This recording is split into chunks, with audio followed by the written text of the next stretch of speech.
We go around all the time looking for answers outside ourselves and asking gurus and teachers and things like that. But what's rare is to actually just genuinely wonder about it yourself for 10 seconds or 10 minutes, just to wonder, what is it I most love to do?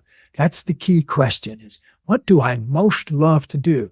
A second key question is, what do I most love to do that makes a contribution to other people? Welcome to the Be It Till You See It podcast, where we talk about taking messy action, knowing that perfect is boring. I'm Lesley Logan, Pilates instructor and fitness business coach.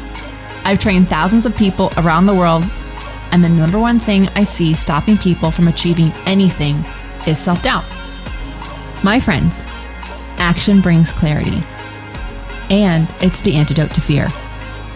Each week, my guests will bring bold, executable, intrinsic, and targeted steps that you can use to put yourself first and be it till you see it. It's a practice, not a perfect. Let's get started.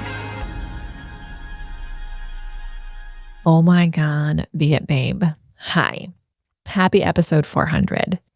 And I hope you saw whose name is my guest today. And if you've been listening to this pod, you're like, yeah, Gay Hendricks. I'm like, yeah, Gay Hendricks. Like, we're going to let that Gay Hendricks is on the pod today. And I'm even more obsessed with this person than I was going into this interview. I can't even get words out. I'm so emotional. I love this man so much. More importantly, I think I love the relationship he and his wife have a lot. That clearly affects him and makes him a man he is today. But also how truly giving and loving and generous he is for all of us. This man is a true sign of abundance and like an abundance mindset, because he wants all of us to live in our zone of genius, every single one. And he doesn't want a single one of us to self-sabotage or get in our own way. And he has been trying to teach us these tools for as long as he could write them. And for that, I'm so grateful. And the fact that he is episode 400 is, I never thought this interview would happen. And there's very few things that happen in my life now that are not like a result of me understanding my upper limits since 2019. It might have been 2018, but definitely 2019. And so I can't wait for you to hear this episode. I can't wait. And so thank you, Gay Hendricks, for being on the show. I don't know if you're listening to this intro, but thank you. And thank you every single one of you who listens to this show. If this is your first show, hi, I'm Lesley Logan.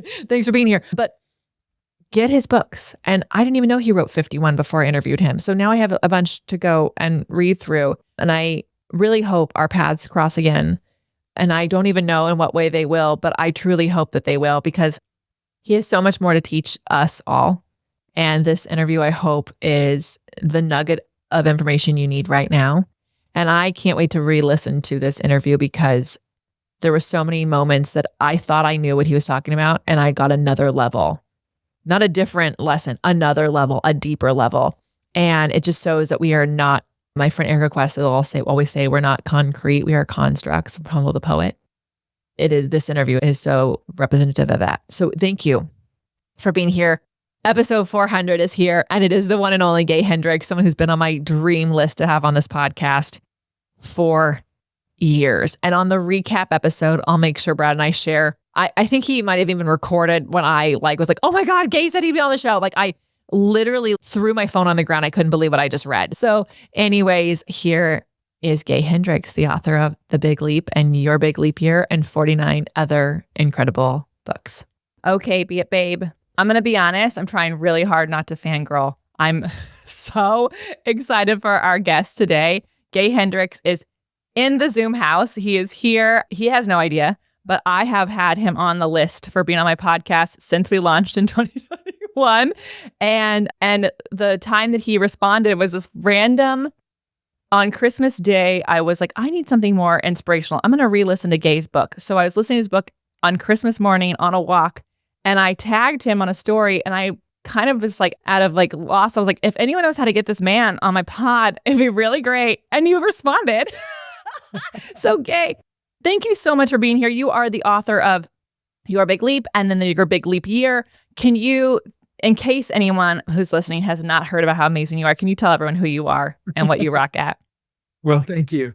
I live in California, in Southern California. I'm a psychologist by training. I got my doctorate at Stanford almost 50 years ago now.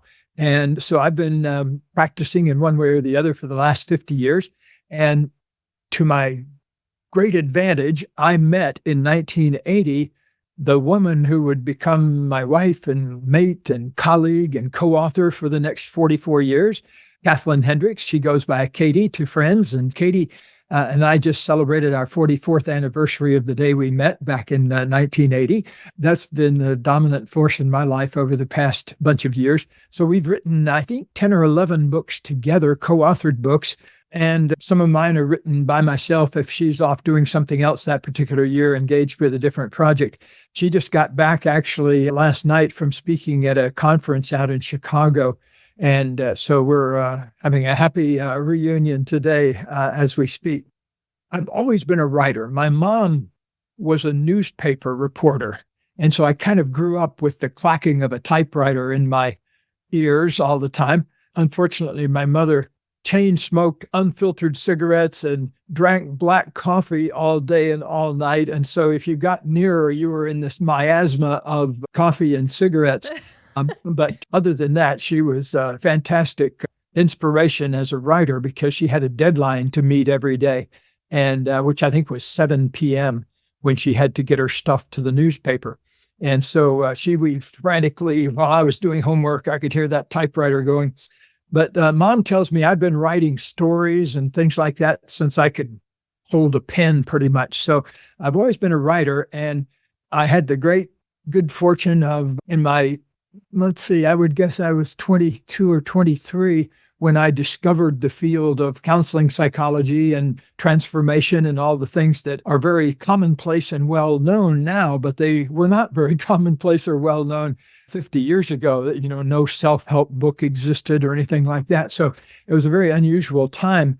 And so I got very fascinated in about human transformation because I became my own best customer in the sense that as soon as I started discovering psychology and counseling, I started working on my own issues. And at the time I was overweight and I myself smoked heavily. I was in this really toxic relationship and working at a crappy job. Everything was just going wrong in my life. And fortunately, I had a big wake up and enlightenment moment when I was 24 years old, where I kind of saw where all my programming came from, and I saw all of my emotions that I'd never expressed. And so it was like the lights going on inside me when I was 24. And ever since then, I've been on a mission to uncover more and more of my own genius and my own shadow and help other people. I think Katie and I counted up, and we've had about 4,500 couples now through our seminars and about 20,000 individuals. So in the past 50 years, we've been busy working with people in a very practical way here in our office where I'm sitting, or out in the world in seminars and things like that. And both of us are very committed to the same types of things and are very fascinated by the same kinds of things. So if possible in life, get yourself a good mate to work with who's also your best friend. That can be the greatest blessing ever. I've enjoyed that for almost a half century now, and there's nothing like it. Okay, so you answered some questions I had just because I've read The Big Leap. I actually listened to it a lot. I love your voice. I love the way you read your book. If you feel like a really dear friend who's like coaching you through something. So I love listening to it. But I've read it and I'm like, it's part of my like recovering perfectionist overachiever inside of me. It's like, how did he like just do this? And how are people doing this? And it sounds to me like you've been doing this for, 50 years. So maybe we have to give ourselves permission. These things to uncover our genius take time. And just for people who have not read The Big Leap, you should go get it. And then also in your Big Leap year, you talk about our zone of genius and our different things. Can you kind of describe that for everyone? So when we say genius, people know it's not just like your smarty pants. It's part of you, right? No, there were two really big points in my book, The Big Leap. And then this new book is a day book that breaks it all down into one day at a time kind of thing. But the two big points I really wanted everybody to know is something I call the upper limit problem, which is I've been all over the world. I've worked with all these folks for 50 years, and I can say that one thing that human beings have in common, whether I'm in Brooklyn or Mumbai or the Bronx or wherever, it's everybody's trying to get out from under their upper limit problems. And most people don't know where their upper limit problems are located. They think they're outside themselves. But what I point out in The Big Leap is that each of us have our own kind of self-sabotage mechanism that we have had oftentimes since childhood in the form of old limiting beliefs. The most common one is the belief that you're fundamentally flawed in some way, that you're the wrong height or the wrong gender or the wrong skin color or the wrong age or not pretty enough or whatever it is we've built in as our own upper limit. And every time we get beyond that, we've had ways of sabotaging ourselves. And so that's the upper limit problem. And in The Big Leap, I show people how to get in under the hood and kind of dismantle that. And we can talk a little bit more about it, but I want to mention the genius zone. What I found as people got out from under their upper limit problems, they became fascinated in finding out what they were really best suited to do in the world. And like at this point, I've worked with people who might be the CEO of a big Fortune 500 company. They look from the outside like they've got it made, but on the inside, they feel like they're dying because they're operating in their zone of excellence, in the zone of what they know how to do. The genius zone is beyond that. It's in the realm of what do you love to do and what inside you is yearning to be expressed. And that is another thing that human beings have in common. Wherever I go in the world, human beings are trying to open up and finding out what their real genius is. They may not have that language for it, but, everywhere I get the most amazing email because of The Big Leap. People write me to tell me about their big leaps and that kind of thing. I always say I have the best inbox in town because all I have to do is hit a button and wow, I see these beautiful things. So everywhere around the world, I get an email from somebody in the outback of Pakistan who had to walk 25 miles to some place to get the book, and really amazing stories like that. And they're obeying the same pull as a person is in Beverly Hills who just had to send their butler down the street and get the book and bring it back. But everybody is got this in common, this yearning to express who we really are and what we're most uniquely suited to do. And blessings upon you and others like you who are in your genius zone now, who have discovered that and can help lead other people into that. So I want to express my appreciation to you for every moment you worked your tail off to get into the genius zone and now being in it, staying in it. That's another trick there is to it. It's like a muscle. It is, or like core strength and Pilates. Why would I use that example?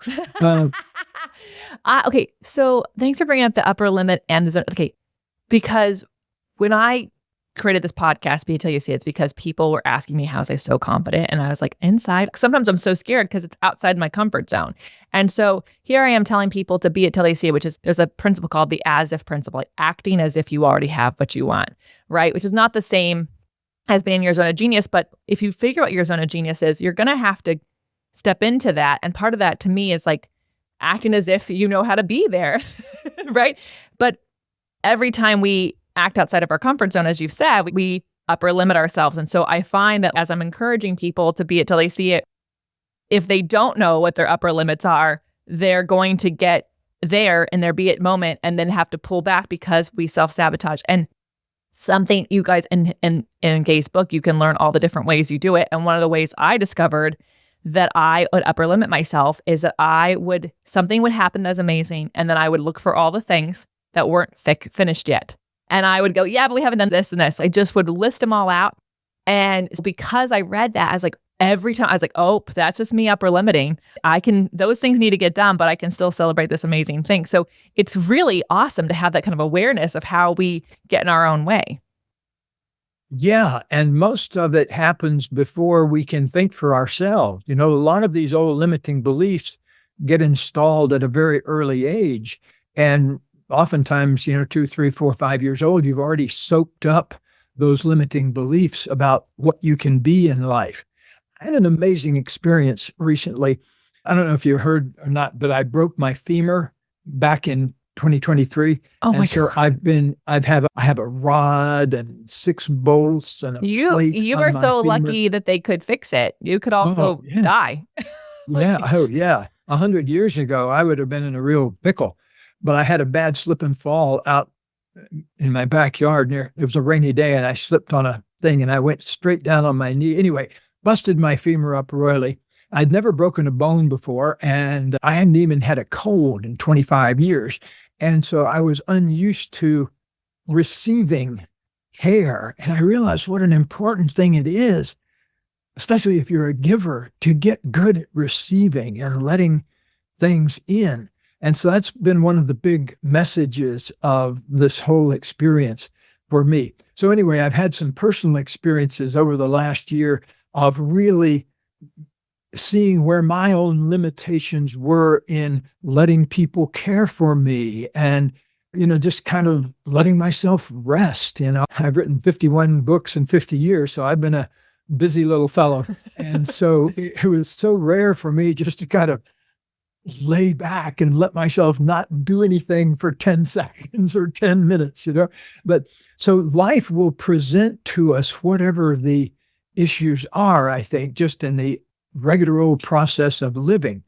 But a couple of the big messages in the Big Leap, especially, is to get busy wondering about what your genius zone is. And I want to draw a big red circle around the word wondering, because wondering is an underutilized human superpower. Because if you think about it, we go around all the time looking for answers outside ourselves and asking gurus and teachers and things like that. But what's rare is to actually just genuinely wonder about it yourself for 10 seconds or 10 minutes, just to wonder, what is it I most love to do? That's the key question, is what do I most love to do? A second key question is, what do I most love to do that makes a contribution to other people? Because see, human beings, we're contributors. We want to reach out to other people. We may not let ourselves do that, but that's who we are down inside.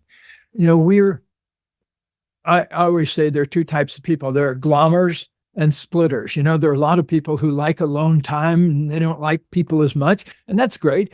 But we all have inside both the glommer and the splitter. We all need union and we all need individuation, being our own person, thinking our own thoughts. So as close as Katie and I are, we have tremendous room in our relationship for each other to be interested in different things. She's interested in a whole bunch of different things that I'm not interested in. I'm interested in a whole bunch of things that she's not interested in. Some of them we share, like I'm a baseball nut and I've gradually trained her over the years to be a Dodger fan and everything, where she's not naturally given to that. But on the other hand, I have not ever chosen to go to a dance performance or a ballet or a modern dance until I met her. And now I've been to dozens of them and really like them. So hopefully people, when they get together, will let each other be individuals and also find the crossing points where they're in union too. I thank you for sharing your story about, even as recently as a year ago, discovering some ways we can limit ourselves, because I think it's really easy for us to go, okay, I figured out my zone. Okay, I figured out my upper limits. Check, check. And we can just move on to the next thing. But it's an awareness we have to develop. And then it's something that will creep back in different ways, especially when something uniquely different happens. That's odd. So 10 years ago, I fractured my tibial plateau and I bruised the head of my femur. And it was really hard for me because I was used to just doing everything on my own. My parents raised me to be very independent, not need help from anybody, because then you owe them something, right? Like that whole idea. And so I remember going to the doctor, and I was with my now husband. We'd been officially dating for 1 week, everyone. He said, hey, I really like to feel needed. I really like to help people. So you're going to be okay because I'm going to help you through this. And I remember looking at him going, you're just going to have to do it because I'm not so good at asking. I'm not sure I can ask you yet. And it was this really interesting few weeks of trying to like noticing the different fears that came up, like worry that came up because I was in this new uncharted territory. I've never broken a bone before. What happens when you're like, you can't walk on your leg? Like there's all these different questions that come up and it's really can be overwhelming.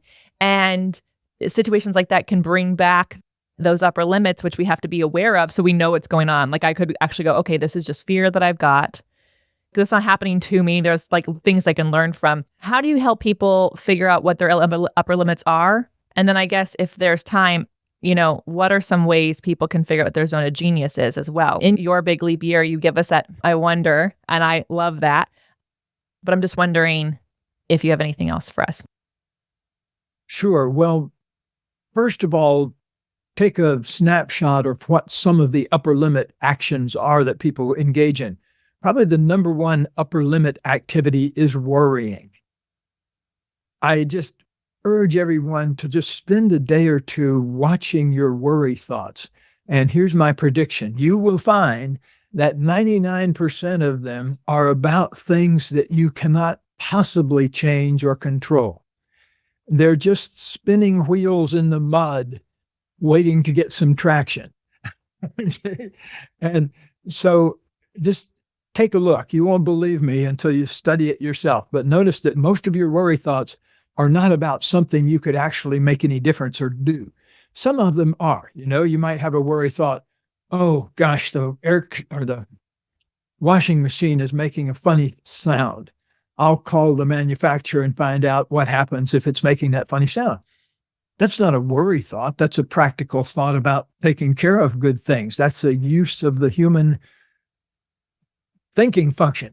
Where it gets out of control, of course, is when we overutilize that and start trying to plan the contingencies of every possible thing that could ever go wrong. And so you eat up a lot of your time and energy looking for what's wrong and what needs to be fixed and things like that, rather than looking for what would bring forth your genius. And so the big question everybody needs to live in is, how can I expand my genius this very day? How can I do more of what I most love to do this day? How can I spend more time doing things that make a contribution to other people, but not in a martyr sense? Just to make a genuine contribution. There's somebody that could make a cake as a genuine contribution. There's 10 others that'll make it as a martyr and not enjoy every moment of it, and it won't ever taste good either. I think that one of the best things we can do is use our inner world as a laboratory and become the scientist that studies your inner laboratory, because you'll find yourself worrying. That's a big upper limit. Okay, so when you're doing that, here's what to notice. Notice that it's being driven by fear. One big thing to do to unhook your upper limit problems is to make a friend of fear. Get used to seeing when fear occurs in your body, because every time you're doing an upper limit, you're scared. And it's so important, because if you realize, oh, I'm scared and I'm cranking out mental scenarios of all the possible things that could go wrong, the best thing is to just notice I'm scared, because there's no way you can create all the scenarios in your mind to deal with that. One of the turning point relationship moments in my relationship with Katie was we had made a vow to each other when we got together and decided to make a commitment to each other. We made certain vows, like one was to reveal rather than conceal. So to always be looking for anything we hadn't said. Another one was to take responsibility in a healthy way. Why would I be creating this argument right now? Rather than, why are you doing this to me right now? That's a benign way of taking responsibility. I'm not saying blame yourself. Oh, why am I doing that again? Taking it on as a sign. I just noticed that I blamed you. Here, let me look at what's going on in me. So here was this one moment. I found myself criticizing Katie for something. I think she was a half hour late or something like that coming home. And so I was talking to her in a kind of an irritated tone of voice. And I had this realization, oh, I sound irritated, angry, but what I'm feeling is fear in my belly. I noticed that and I just blurted it out. I said that. I said, Katie, I just realized I'm sounding like I'm criticizing you, but what I'm feeling is fear in my belly. And I remember she suddenly just looked at me raptly. Oh, like we were in a process of discovery together. And that's what I mean by taking on your inner world like a scientist, an anthropologist to discover all these things. So what I said to her was, let me just take a second and figure out what I'm scared about. And so it only took me about 2 seconds. I tuned in and I realized I just blurted this out. I said, I'm afraid I'm going to lose you. And she kind of started like that, and I said, I realize I'm trying to, when I criticize you, I'm trying to keep you away so you won't get close enough to me so that it really matters if you leave me. It was like this little thing that had been down in my system. And there were some historical reasons why I might have felt that way. My mother, shortly after giving birth to me, sort of disappeared. And so there was a kind of an imprint there of not having that person there.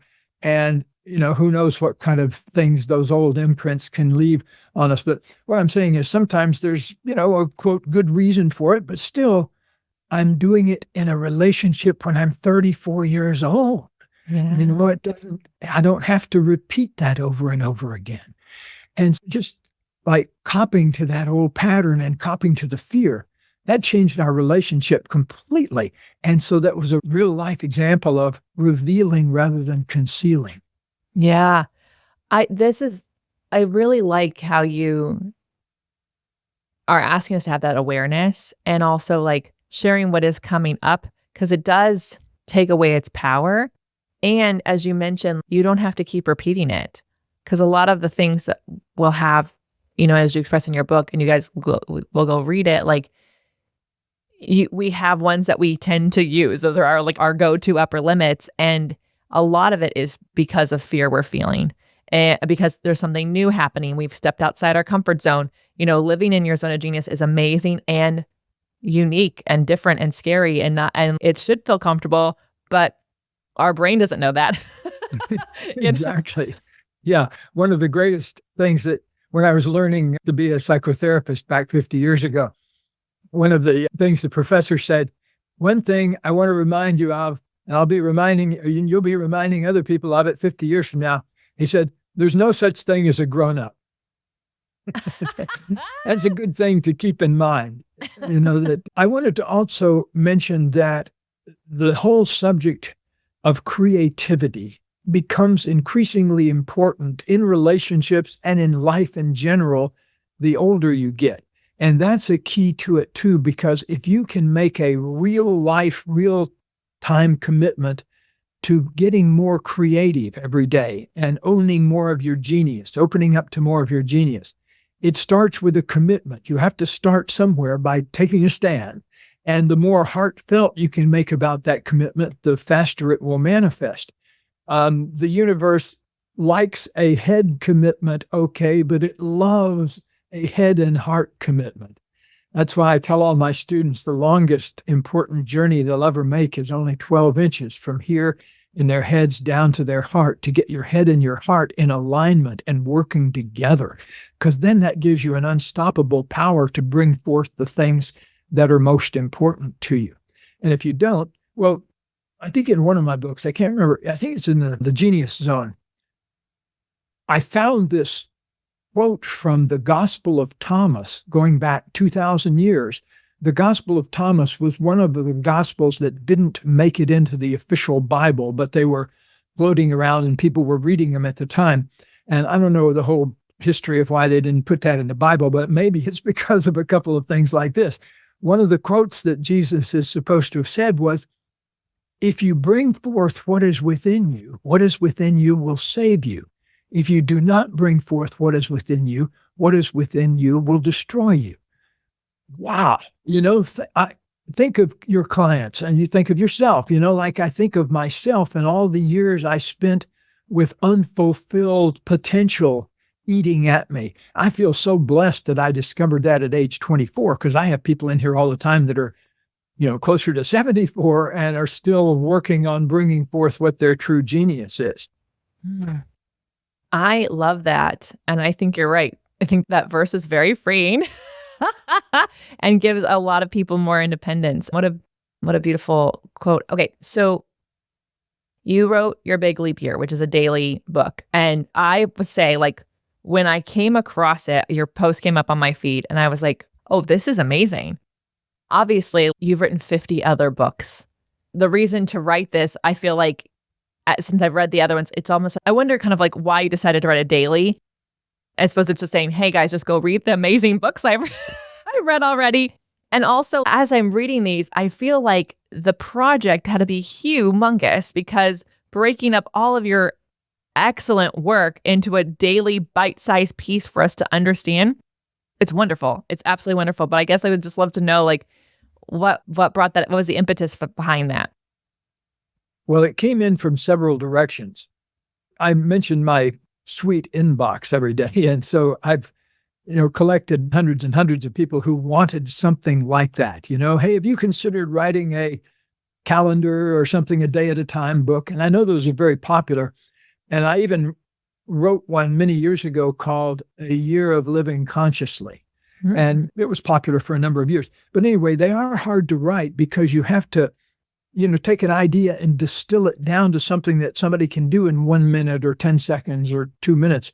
And so an idea and a guided meditation, or an idea and an intention to set, or something like that. But anyway, it does require quite a bit of kind of diamond cutting, fine tune, pasting kinds of things and rewriting.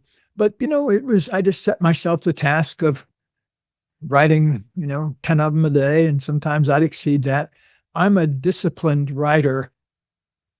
I love to write, and I love to write in the morning.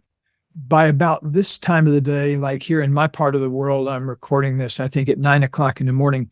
By this time of the day, I'm finished with my writing. I'm an early riser, so I wake up at 4:30 or 5, something like that, and I meditate and have a cup of coffee and all those kind of things, play with the cats. And my wife likes to sleep in till 7:30 or 8. I have those couple hours where it's just me and the 2 cats. And a disciplined writer, after I meditate and all that, I come in and I sit down and I will usually work for a couple of hours in a kind of a zone. I get into the zone. And so once I'm in the zone, it doesn't matter if I write 2 of those or 20 of them, as long as I'm still in the zone. And then at a certain point, usually around 8 or 8:30, whenever my wife happens to be getting up, I'm usually about the end of my writing time. And anyway, I wanted to say that I'll come back to why I wrote the book, but a lot of people think that writing is about inspiration, but it's a lot about perspiration too. It's a lot about daily commitment and showing up. They always say, how's the definition of a writer? It's a person who writes, so whether it's 10 minutes a day or 2 hours a day, like I may do, it doesn't really matter as long as you're getting into your creative zone. And it doesn't have to be writing. It could be just about anything. We say around here that creativity is anything that has the capacity to surprise you. So at least once a day when I'm writing, I'll write a sentence and I'll stop and I'll say, wow, where did that come from?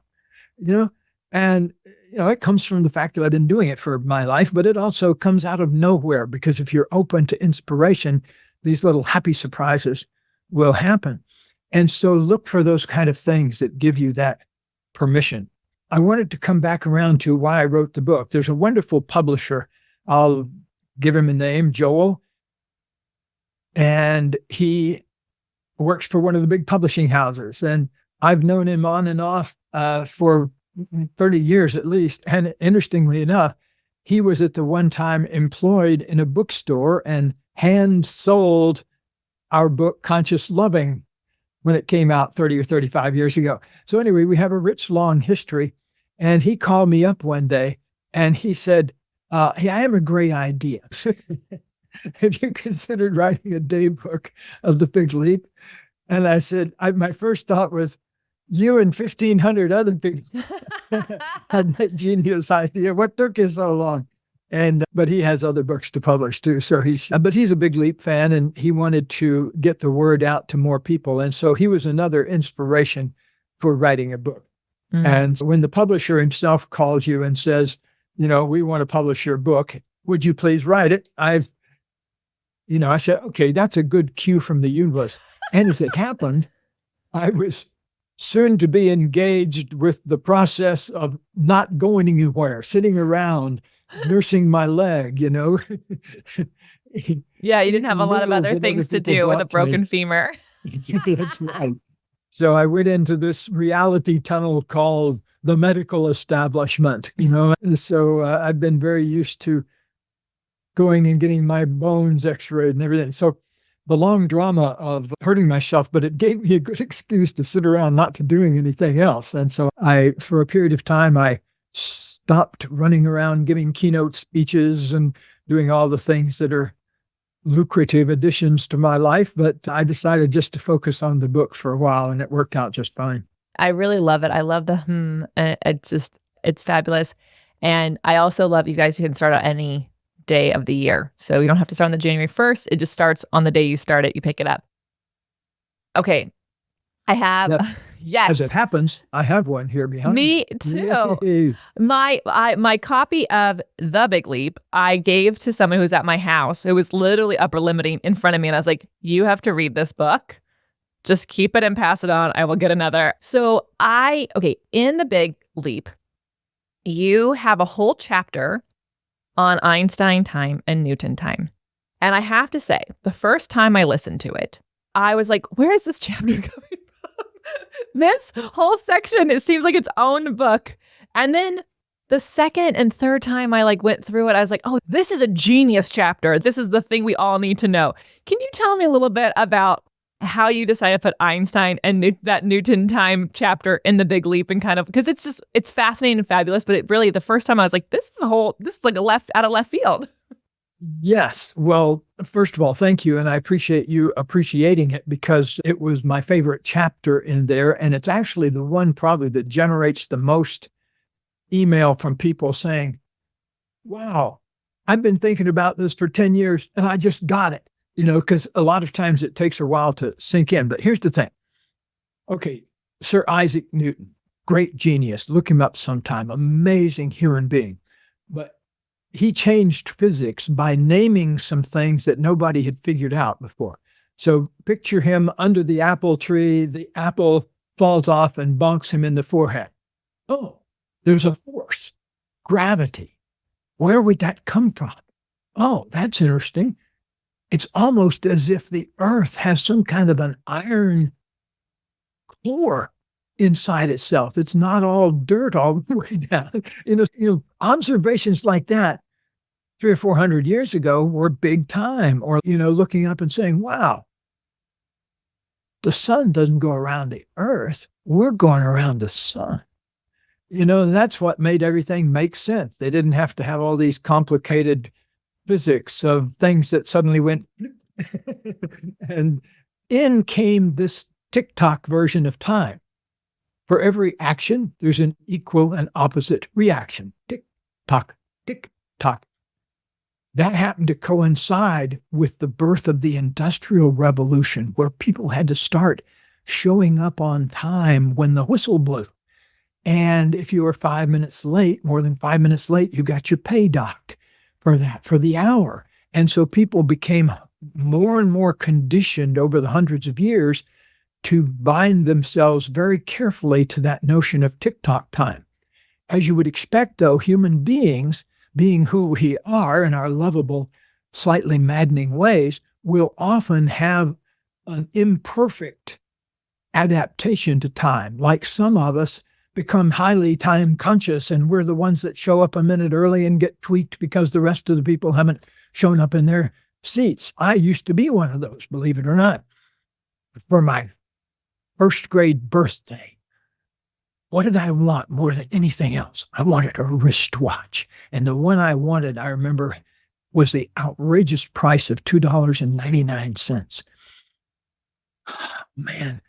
But I worked up courage to ask for it. And my granddad and my grandma and my mom pooled their money to get me that $2.99 wristwatch. I became the only kid in the first grade to be sporting a wristwatch, so I became the timekeeper for everything. Now, the other adaptation to time is to be a time slacker. You're the one that shows up 5 minutes late and everybody says, where have you been? Or you're the one that doesn't show up and people have to apologize for it. So of the two, which one was yours, Lesley, my dear? Oh, I'm the person with the watch. My dad is, if you're not 5 minutes early, you're 5 minutes late. And I live by that. And I'm going to tell you right now, my husband is a time slacker. He's like, class is at 6. So we're walking in the door at 6. We're fine. And I'm like, no, we have to stuff in the locker. we have to we're not on time. We're not ready for class. Yeah. So of all the people on earth, who would a time freak go out and marry? Well, you'd want to find one that looks like an automatic fixer-upper project for you to engage for your lifetime. He's helped me be late for some things. We're working on it. I've helped him be more on time. He's helped me be more late. Well, I'll tell you, I've had more fun with that dynamic because in every audience I've ever spoken to, it doesn't matter if they're people in Calcutta or wherever, everybody has their own adaptation to time. Now, here's the thing. Beyond Newtonian time is what I call Einstein time. And let me tell you how that works, because when Einstein came along, it explained a whole bunch of things about physics that Newton didn't get near. He couldn't figure them out. And one of the things that Einstein had was his theory of relativity. And I'll explain it to you just like he explained it to a group of people. They happened to be, I think, 15-year-olds. He was asked to explain theory of relativity to some high school people or something like that. And so he said, basically, that an hour with your beloved goes by like a minute, whereas a minute sitting on a hot stove goes by like an hour. And why is that? In other words, he was getting at the thing that time expands or contracts depending on the quality of our experience. Yeah. Wow. Big time shift there, because when I realized that, and by the way, I have a picture of Albert Einstein. One of my prized possessions on my wall is an autographed picture of Albert Einstein that my wife gave me for one of my first. I'm tearing up a little bit because it was, sort of a expensive thing, but she gave it to me for my birthday, and I was very touched by it and worked near it all the time. But Einstein, one of the things in his notebooks, he talks about wondering about a particular problem in physics every day for 27 years. Okay, that's a good wonderer, before you finally kind of cracked the problem. You thought about it and wondered about it for 27 years. Wonder is this incredible tool that human beings have access to, that I want to inspire you now to wonder about how could you transform your experience of time, no matter where you're hearing or watching this now and in the future. How could you transform your experience of time so it was never an issue for you? Mm-hmm. So you were never late, never early, where you were always exactly where you needed to be at the time you needed to be there. What would need to happen for that to happen? Well, that's the shift into Einstein time. And it goes in several steps. One step is to start noticing where you complain about time or where you address other people about time in a limiting way.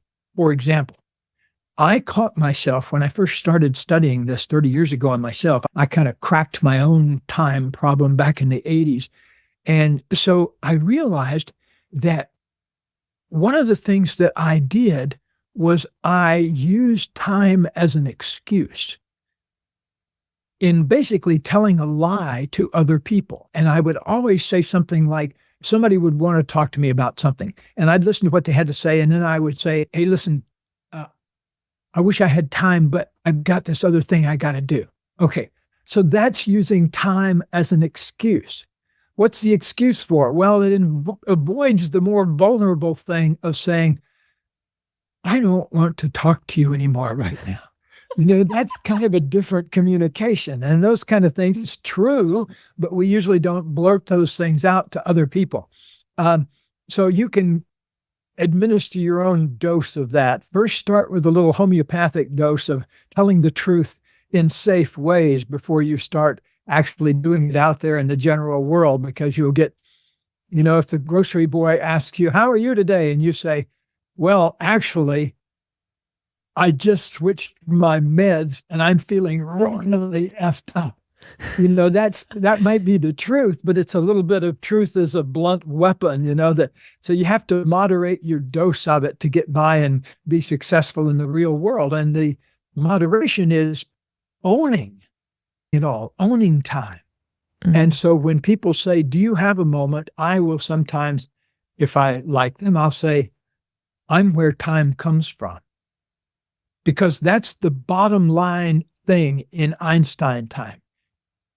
You take responsibility for creating whatever way about time you want to create, but you do it out of your own chosen creativity, not on an adaptation you may have taken on when you were in junior high school, being the slacker or being the, "Why is everybody running late? Where's the teacher?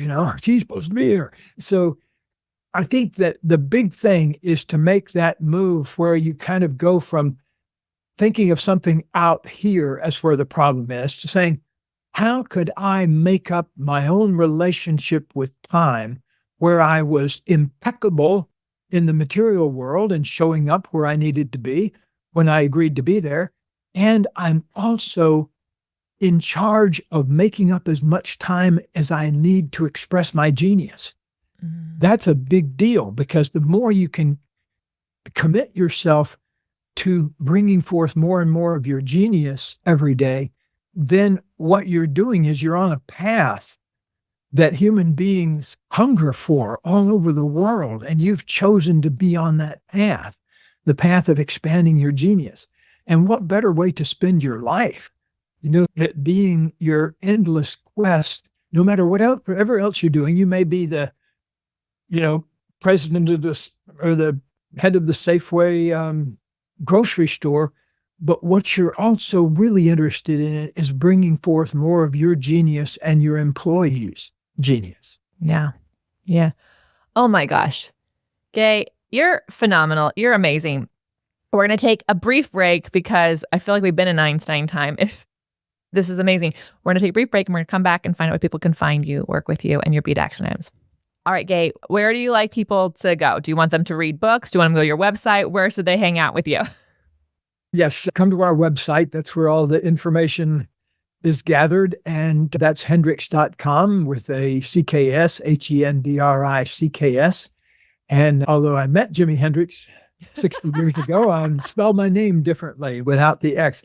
Hendricks.com. And there you can find out also about how to jump over to our nonprofit foundation if you want to look at all the free videos and stuff like that, kind of self-training materials we have over there for couples and individuals. So that's the main place. And of course, the books are wherever you get your books, Amazon, Barnes & Noble, your local bestseller bookstore, those kind of places. Look for us there. We'll always be there.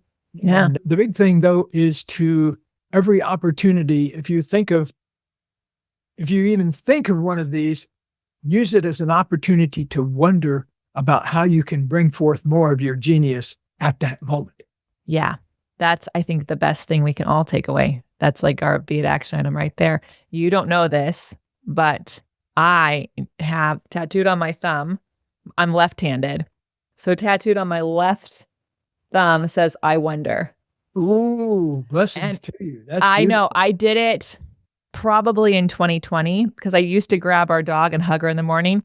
I used to go, "Gaia, I wonder how we're going to," and I would just blurt out a question and I would let it hang out. And what happens is, in 2020, everyone's lives change in a big way. And for for me and my husband, our entire business stopped and how we did things changed. And I realized I wasn't in wonderment more. And I was like, I need to see it every day. And so I love how much you ask us to wonder. It's human beings' underutilized superpower, in my view. So the more you wonder, the more beautiful life becomes. Yeah. Yeah.